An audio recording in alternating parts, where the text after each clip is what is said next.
Good evening, folks. It's Diamond with the Oppenheimer Ranch Project and Magnetic Reversal News, bringing you a grand solar minimum update Monday, February 24th, around 10 p.m. Mountain Time, 2025. The West Limb just experienced a large, sustained eruption, only getting to M 3.9, but it was insane, producing a massive coronal mass ejection, and it was far around the limb. Currently, we are experiencing a proton storm. Take a look at that. Just L1, low level, but keep calm. It's boom time. Windy snowfalls hit Buffalo, New York, and it's spectacular. The wintry weather just won't quit, especially in Buffalo, New York. The city is no stranger to snow, but Sunday was the 54th day of the year, and 53 of them have brought snow to Buffalo. The morning brought windy snow squalls and whiteout conditions to the Route 5 complex south of the city. Buffalo is one of the snowiest cities in New York this year, coming in third behind Syracuse and Rochester for the most snow so far in 2025. Buffalo is indeed the third snowiest city in New York so far this year, right behind Syracuse and Rochester. The city has seen 53 days of snow in 2025, and Sunday was only the 54th day of the year. Hear, hear. Upcoming risk of heavy snow in the forecast for a large swath of Colorado in the full forecast coming up soon. And that's a boom. Kentucky flooding and cold weather, death toll rises to 22. FEMA is going to tour the damage. The death toll from widespread flooding and extreme weather that battered Kentucky earlier this month has increased to 22, according to officials. The latest confirmed death is a man who died of hypothermia in Marshall County, located southwest of Kentucky, Governor Andy Beshear said on Monday. The announcement follows 6 additional deaths that were reported over the weekend, according to the Louisville Courier-Journal, part of USA Today Network, which is garbage, according to our channel. Well, as far as West Seattle weather, winds kick up and the first power outages take out 250 plus in Seaview. Who knew? Now you do. Power outage US showing Oregon, well, in quite a deficit. 116,000 customers without power. Holy macaroni. And there are 1.4 million tracked in the state. The hardest hit county is Clatsop, with almost everyone out. The next is Tillamook, which has about a quarter of the power out, and Clackamas, kiss my, about a quarter of the power out. So huge power outages in Oregon are ongoing. Washington, my bad. Wait a minute. Let's see what's going on here. That was Washington. Oh, no, we were looking at Oregon. Yes, indeed. Washington State is second on the list, and I must have a list. The only county really in effect is Snohomish, and that's due to the snow, and any other counties, it's anyone's guess. But overall, good. We're looking pretty good here with just 140,000 without power. The majority in the hard-hit region of Washington State in the northern Cascades because of the heavy snow. Ho, ho, ho. And we'll get to that in a minute. Winter-like weather continues and a chance of rain midweek. What a tweak. I don't even know what this is all about. Temps are staying above freezing tonight as clouds slowly break up, so expect more sunshine Tuesday, which may be your lose day, depending on where you're at. Missouri weather is moderated.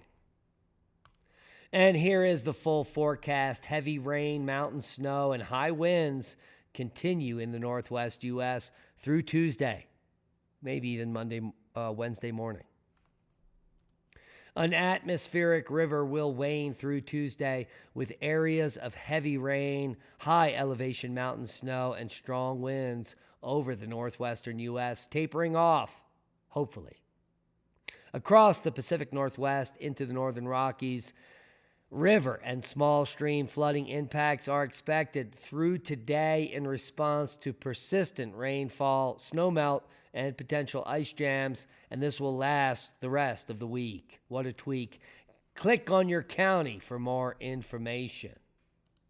Quick look at the GFS model, and the total snowfall shows, well, epic amounts accumulating, most likely in March. Look at the West Coast. This is March totals.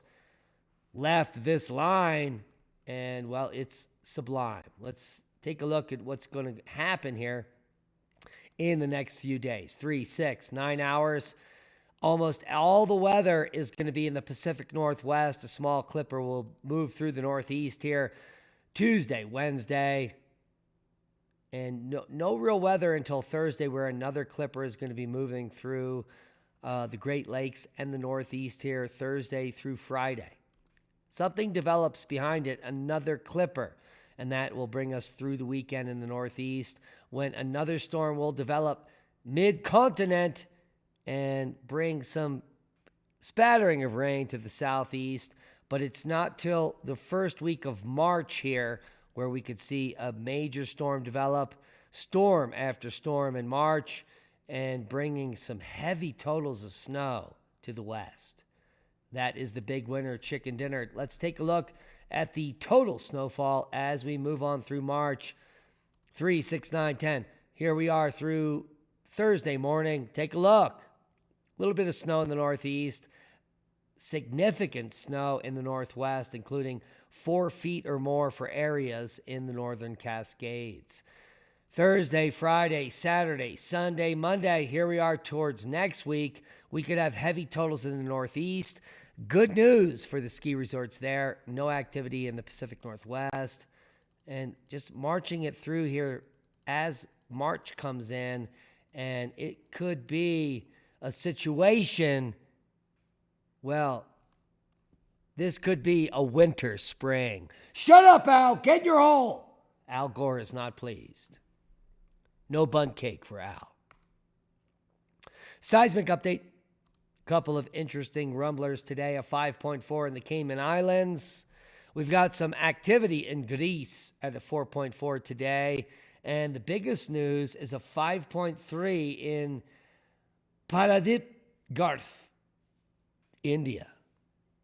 How do you like them apples? Low-level activity worldwide. But that may increase over the next few days as we are waiting for some major coronal holes to be geo-effective. Worldwide volcano news, we've got Santa Guito, volcanic ash today. Liwatobi to 9,000. Nevado de Ruiz, puffing and passing. Ibu, the same. White Island, aviation color code raised to orange after multiple days of 5,000-foot puffs from that island there. Semeru, who knew, now you do. Eruption last reported, no levels. Sakurajima, 6,000-foot blast.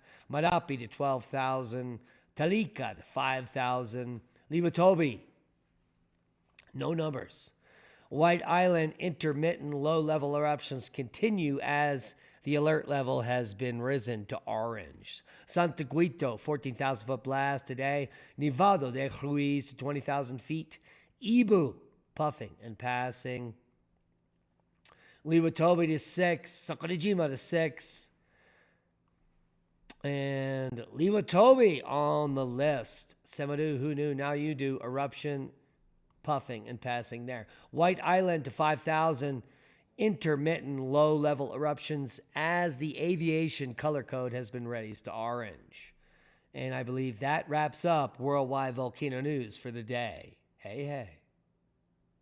Space weather, we are now in a minor S1 radiation storm. The threshold was reached hours ago following a large eruption behind the West Limb this evening. You can see that long duration M flare. It was definitely an X flare on the backside and a huge coronal mass ejection.